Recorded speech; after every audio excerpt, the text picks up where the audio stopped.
हमारी सनातन संस्कृति में चार ग्रंथ बहुत महत्वपूर्ण हैं। महाभारत है, गीता है, रामायण है और फिर ये चौथी भागवत है।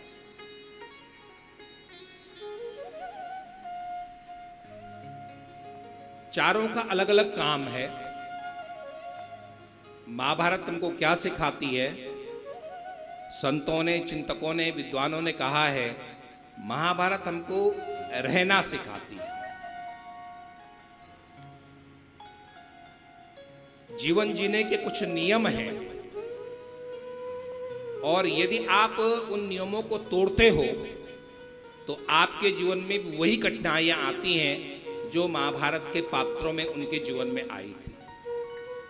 तो उस महाभारत से हम रहना सीखते हैं कि किस तरह से रहा जाए, किस तरह से नियम हमारे जीवन में न टूटे, उन नियमों का पालन करते हुए हम रहें, ये हमें महाभारत सिखाती है।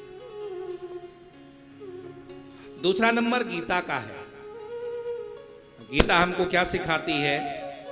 गीता हमको करना सिखाती है। जिंदगी में कैसे किया जाए ये हमको गीता सिखाती है। और गीता का सबसे बड़ा सिद्धांत है निष्काम कर्म योग। आप हम सब लोग करते हैं, लेकिन वो करना हमको प्रभावित ना करे।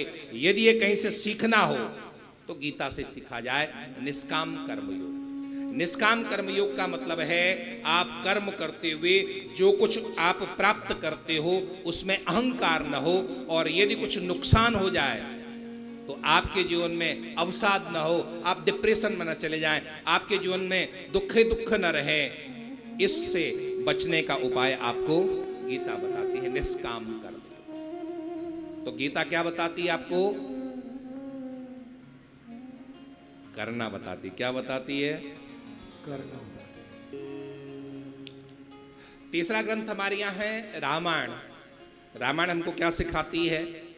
रामायण हमको जीना सिखाती है।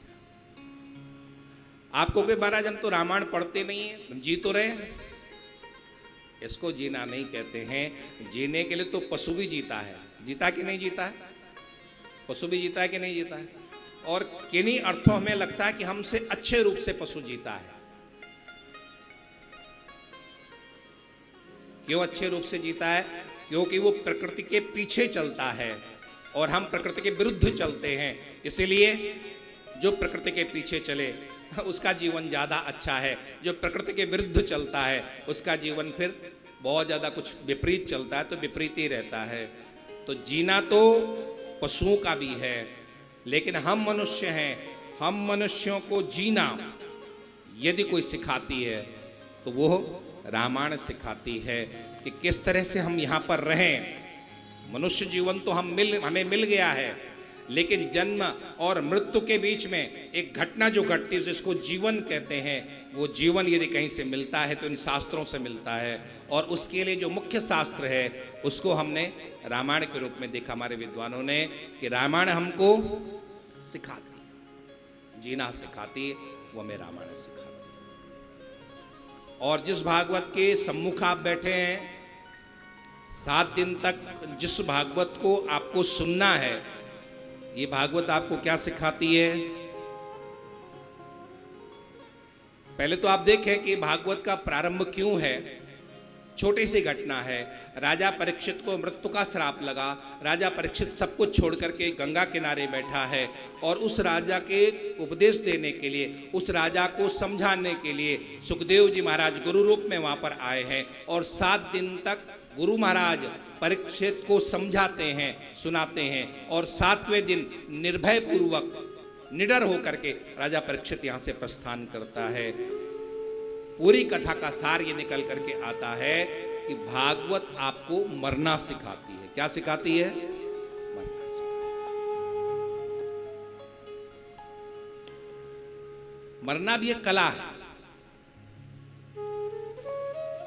जीवन को व्यवस्थित रूप से जीने के लिए प्रत्येक व्यक्ति को मरना सीखना चाहिए। जब तक हम मरने के लिए तैयार नहीं होंगे, निश्चित समझना तब तक आपका जीवन जीवन नहीं है। और जो मरने के लिए तैयार, उसी का जीवन जीवन है। हमारे यहाँ एक छोटी सी बात कही है, जिसने कांटों पर चलना सीखा, जिसने कांटों पर चलना सीखा, फूलों का उपहार उसी को, और जिसने मरना सीख लिया है, जीने का अधिकार उसी को।